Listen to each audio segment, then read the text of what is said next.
هتعملي القرص الفلاحي الطرية بالشكل ده وهتطلع معاكِ طرية جدًا، وبحشوة بسيطة وهتبقى جميلة، بحاجات بسيطة هنستخدمها من البيت بأبسط الوسائل، وهتطلع معاكِ بالجمال والطراوة اللي أنتِ شايفاها دي. دي سادة، عايزة تحشيها بعجوة، بجبنة، بأي حشوة أنتِ حاباها، تطلع معاكِ جميلة برضه. شايفين حبايبي شكلها طرية إزاي؟ وبتفضل طرية معاكِ فترة كبيرة.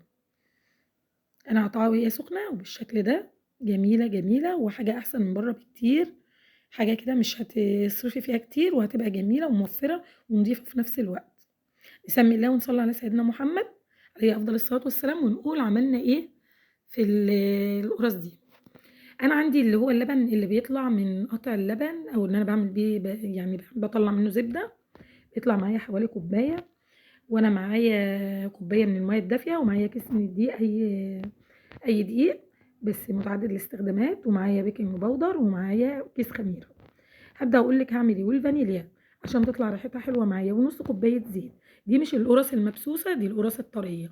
القرص المبسوسة أنا بازوّد فيها كمية السمنة شوية، يعني على الكيلو مثلًا حوالي 400 جرام.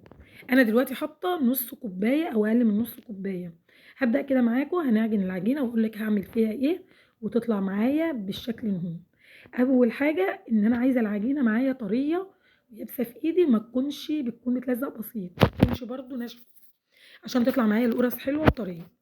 هابدأ كده أنزل بالكيلو دقيق منخول طبعًا، وعليه ذرة ملح، عليه حوالي نُص كوباية سكر أو حوالي 100 جرام، يعني أقل من 50 جرام، 50 جرام سكر، ومعايا معلقة خل، ومعايا كيس بيكنج باودر، مش هاحط كله، ممكن أحط مثلًا معلقة كبيرة، وهاحط كيس الخميرة. ليه باقول كده؟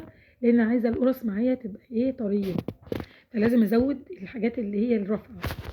هابدأ كده أنزل بالخميرة، كيس الخميرة بتاع أي نوع خميرة أنتِ حاباه، وهانزل بيه وأقلب المكونات الجافة، وهانزل بالزيت بعدها، وبعد كده هانزل بقى أعجن بالمَيّة الدافية، وعندي بعدها أحط اللبن اللي هو الرايب أو اللي هو اللي طالع من اللبن الرايب بتاع الزبدة.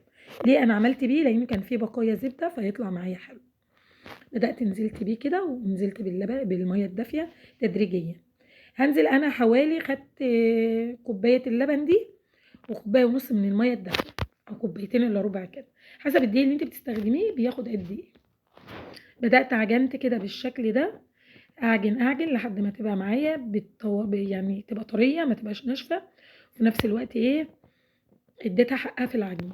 وبعد كده أنا باسيبها بتخمر حوالي ساعة في الشتا أو ساعة وربع، في الأيام العادية الصيف باسيبها نُص ساعة ما بتزودش يعني. بدأت عجنت كده وهابدأ أقول لِك هاعمل إيه في الخطوة الجاية. صلّوا معانا كده على النبي، ويا ريت اللي حابب يشترك لو عجبكم الفيديو اشتركوا في القناة وفي الصفحة بتاعتنا. بدأت كده زوّدت شوية وهابدأ أعجن تاني لحد ما بقت معايا بالشكل والجمال ده. هابدأ أغطّيها بقى وهاسيبها في مكان دافي فترة شوية لحد ما ترتفع معايا. شايفين هي كان ارتفاعها إيه، وهاورّيكم هتبقى إيه دلوقتي.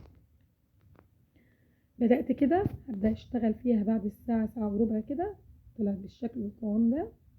هابدأ أنزل كده بوكس حلو كده محترم عشان أطلّعها وتطلع معايا بكل سهولة، وهاقول لكم هاعمل إيه. لو أنتِ قرّصتيها قطع صغيّرة أنتِ كده مقسّمة العجوة حتت صغنّنة حوالي قد الليمونة الصغيّرة.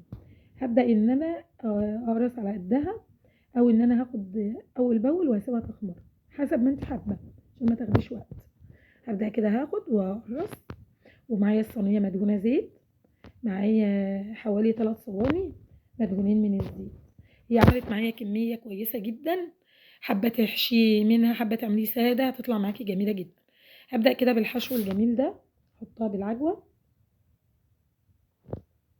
بدأت كده واحدة واحدة كده. من أجمل القرص اللي ممكن تاكليها تفطري بيها جنب شاي، جنب لبن، جنب نسكافيه، جنب أي حاجة هتبقى جميلة معاكِ. حابة تحطي عليها سمسم برضه، حابة تحطي عليها حبة البركة حسب ما أنتِ حابة. حاجة جميلة وهتعمليها لأولادِك جميلة جدًا وضامنة نضافتها وما فيهاش أي كيماويات ولا أي حاجة. أول قرص عملناه معاكم بالشكل ده. لو أنتِ مش حابة تبططي شوية وتسيبيهم، هتعملي على طول وهتسيبيها تخمر وترتفع معاكِ وتبقى جميلة، وهتطلع معاكي بالطراوه اللي انت عايزاها. ابدا كده احط العجوه بالشكل ده واقلبها لحد ما تبقى كوره معايا، وابططها بالشكل ده في كفه ايدي. ومش عايزاها سمكها ولا كبير ولا صغير، يعني حوالي نص سنتي، هتبقى معايا بالشكل ده. هفردها برضو على الصينيه شويه بحيث بس برضو ما يلزقوش في بعض، اخليهم ايه بعيد عن بعض شويه عشان برضو ما تريحش على بعضها. وعندك اي حشوه هتحطيها، اي حاجه. انا عملت شويه بالعجوه، شويه ساده، شويه عملتهم بالجبنه، حسب ما انت حابه هتعمليها. خلاص كده خلصت القرص وسويتها على درجه حراره 200. انا كنت مشغله الفرن اثناء ما انا ببططها بحيث ايه في الاواخر كده عشان يسخن معايا.